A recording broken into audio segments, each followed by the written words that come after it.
Alright, in this video we're going to get our HUD hooked up and at least working so we can test it even if the full systems aren't there yet.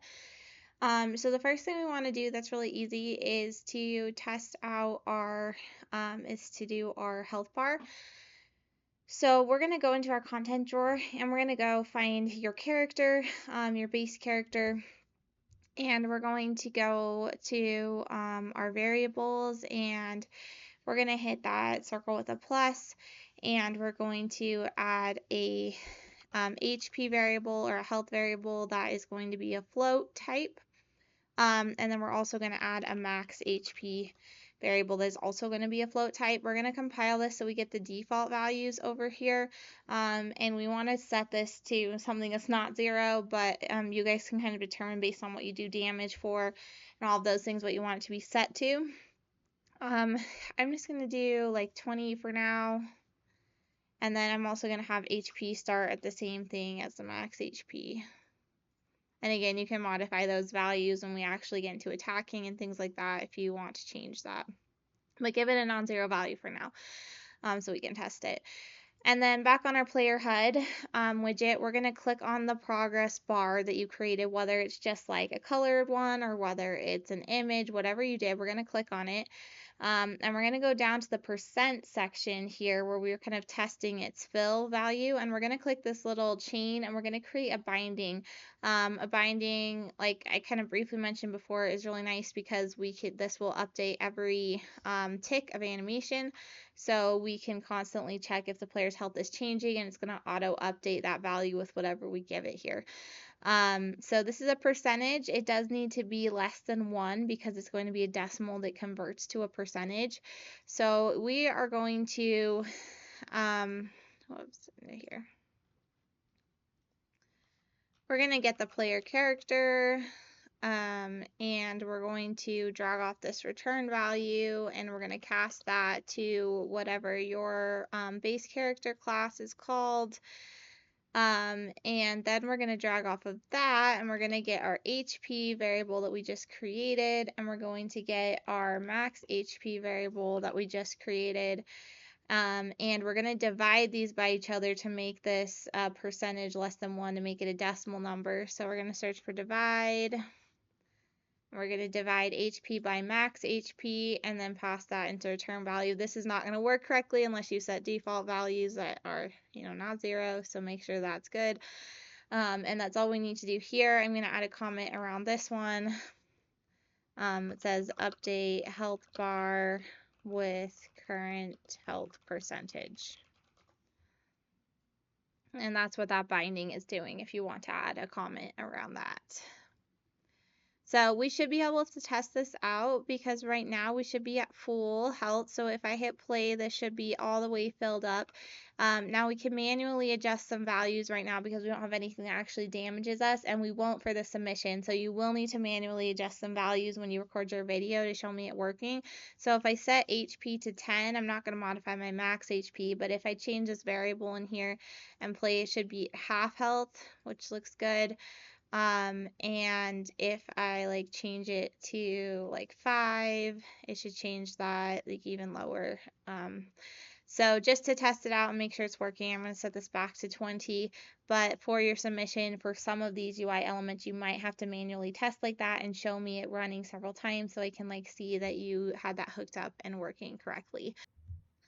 So for our player HUD, we also want to add some bindings for our current quest area. So now that we've designed this little space out, we do want to add some bindings for these different numbers and text so that it automatically updates as our quest update, as our quest system updates.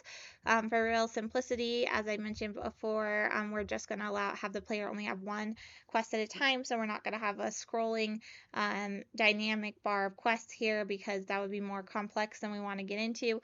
So we are just going to have one quest at a time here, and they can't pick up another one until they finish that one. They have to be available and have none in order to pick up a quest and have a quest. So in our graph, we did a binding for health bar for the player. In event construct here, I am setting up some variables to help with my binding. So I actually added a get player character cast to base ally function here and set my character set my character to be that at the beginning on event construct so that I don't have to get them every time I have anything related to them, especially because I might add a lot more stuff to my HUD, like an experience bar, a level, and those kinds of things depending on what you want to add. So it's helpful just to like have a reference to the character. So I did it this way. And if you didn't want to do it that way or have a reference to the character, you can just get them every time in the bindings as well and do this to get them in this cast.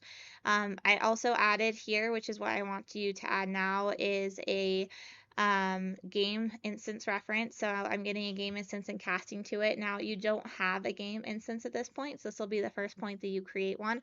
So I want you to go to your content drawer. And I created a folder called general, which is going to be the stuff that doesn't really fit into our other categories. I already have one, but I'm going to show you how to make it. So you're going to right click and do a blueprint class and search for game instance. And we have BP game instance right here. You're going to, sorry, not BP game instance, yours will just be game instance. That's the one I made. But you're going to click on game instance and select it. And then you're just going to name it. I just named mine BP underscore game instance. Don't just name it game instance because obviously one already exists. The difference between game instance and our game modes is game instance is persistent across all the levels. So like when we're going to switch from overworld to like our battle level and back again, and the game modes reset every time. So does the character. That's why we're going to have to end up doing a small save system to like save between those levels. But the game instance is persistent. So that means that if we put a variable in there, even if we change levels like 10 times, that variable is never going to change until we close the game. So the game instance is the same from the start of the game to the end. We don't want to abuse that because we don't, like for space purposes and good design purposes, we don't want to put tons of stuff in the game instance because it exists and persists for so long. But we are going to use it for stuff that we want to be persistent across the whole game, like the quest system, right? Like we want there's ever only going to be one current quest that the player as a whole has. No one else has quests, just the player has the quest they're working on, right? It's just for the player. And we want it to be persistent across all levels. Like even if there were like 20 levels, we want whatever their quest to be to continue and them to have that same quest, right? So we're going to put it in the game instance. There's a lot of places you could do the quest system, but that's where we are going to do it for the purposes of this and for the purposes of having less code in our save and load functions later on. So once you create the game instance, double click to open it. I have other things here. Don't worry about those because you're going to add those later in the series. So don't worry about those for now. But I do want you to create this, and it's called this variable called current quest. And it's going to use a structure type, so we are going to need to create that. So if you go to your content drawer, I would suggest making a folder for the quest system. We are going to use it more in the gameplay, but just for like some stuff to go in right now to get set up. Double click to open that. Again, I have other stuff in here. Don't worry about all of it yet. But I do want you to create this structure. So you're going to right click and search for structure. And it's going to look like this. And you're going to click on it, and I named mine F underscore quest. So F is the official like Unreal Engine Blueprint prefix for structures. It stands for flow, and it's just back from when structures used to be more like simplistic data structures. I don't want to get too into it, but it's weird. I don't like that it's F because it throws me off. But F is the prefix for structure. So F underscore and quest, and then we're going to double click to open it. So in our quest right now, we are going to add a couple variables. So this little add variable button at the top. The first one is going to be completed, which is a Boolean. So it's going to be whether we completed it or not. The second one is going to be the widget text, which is going to be the text that displays on the widget, like on our player HUD and anywhere else that we need to kind of like actually see what and it's going to be a text type variable. So that pink one. And then we're going to have a needed amount, which is going to be an integer, which is the amount we need to complete for the quest. For all of our quests, we're going to keep it pretty simple and have it number based. So like you need to kill a number of something, collect a number of something, etc. And actually we do need one more variable. Actually, I'm going to switch these. progress and needed. So basically the amount that they have collected and the amount total that they need for the quest. And those are all the things that we want in it right now. We are going to add a couple more things later that we need to access, but for now, those are all the things that we want in our quest. So then back in our HUD, which I think I closed it. Back in our HUD in the graph, wait, actually not quite back in our HUD, back in our game instance that we just made. So I put mine in general. Back in our game instance, you're going to add that variable called current quest. And it's going to be type fquest. So that structure that you made, you're going to search for that, and that's going to be the typing. Again, you won't have this other stuff yet, don't worry about it. But you're going to have that current quest. On the default value, when we compile it over here in the quest text, I want to put none or whatever you want to display when they don't have a quest. I don't suggest leaving it blank because the numbers will display no matter what. And so it kind of looks weird just have random floating like 0 out of 0. So kind of telling the player what it's supposed to be for. So either saying like none or like go get a quest or you don't have a quest. I don't know, whatever you want to say there. And then we're going to go back to our HUD now and bind some stuff to that.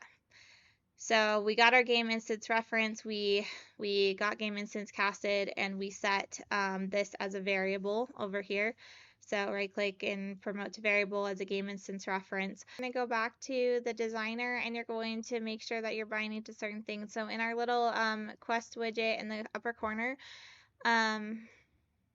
we want, if you click on the quest text, we want to name that first of all. So if it doesn't have a name, name it quest text or something that helps you remember what it is, so that it's not just floating out there in the middle of nowhere and it's some weird long name like text 0, 1, 2, 3, 4, 5.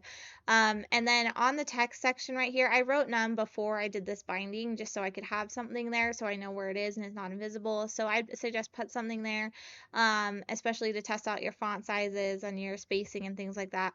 And then you're going to click see if I remove this, you're going to click this little chain link here, just like we did with our health bar, and you're going to say create binding. Now I already have one, so I'm just going to go to it, but you're going to create it. And it's the same thing with the progress and the total. So your num progress over here, you're also going to create a binding for that for the text, and your total, you're also going to create a binding for that for the text. So for all of those numbers that have to update with the updating of the quest, we want to have a binding. So make sure you have bindings for all of those, and I'm going to show you how we're going to access it. So in here, this is my get quest text binding. I am going to drag out my game instance reference that we set in event construct, and I am going to get current quest from it. And then I'm going to drag off of this and search for break. Now, when you have something like this, this is for a structure. It just allows you to get specific pieces of the structure. There are two ways to get specific pieces of the structure. So I could right click this and I could just split it, and that would give me all the different pieces as well. I prefer this method because it's smaller. So with this method, if you have this clicked on the left, you'll see there's a bunch of pins over here.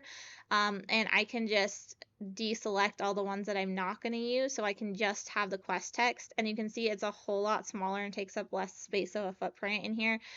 So I prefer this one, but either way, it will give you the individual pieces that you need to access. So like either way it works. So either you can do the break and then select which specific pins you want, or you can right click it and do split struct pin and get all the pins and just pull off the ones that you want. So either one works for a struct. A structure is just kind of like a combination of a bunch of variables together. A very like simplistic version of a class where it's just really just a bunch of variables that we're holding like together that are related. So we do often want to get pieces of them, right? Because the whole point is they're all together, they're being held together, but we do still need to access pieces of them. So that's the two ways to do it. Let's go to, so that should bind the text right there. And then let's go to our num progress. So the progress number, we want to, again, pull out our game instance reference. That's the variable over here. Get current quest. And then I'm going to break again, or you could right click and split it. And on the pins over here, I am going to just have my progress number, and then I'm going to drag the progress number into there, and it's going to automatically do a to text conversion for me. So from this integer, which is a number, to text, and so I don't have to worry about that. And then I'm going to do a similar thing with the total. So I'm going to do our reference again and get current quest, and break this.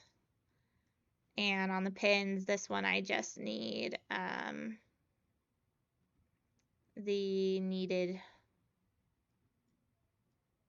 and do that. Also, you'll notice on my pins there's a few more things. That's because the structure I made with you is all you need to have at this stage, but the structure I have in this project that I'm actually using is further along, because I'm going back to edit these videos a little bit. So just ignore the extra stuff here. You won't have all the extra stuff, and that's fine. So that should set up our bindings, which we can test, because if we play, and again, I'm going to have some extra stuff here, but if we play, you should see that your current quest just displays as the default, which I actually took none off of this, so let me put that back.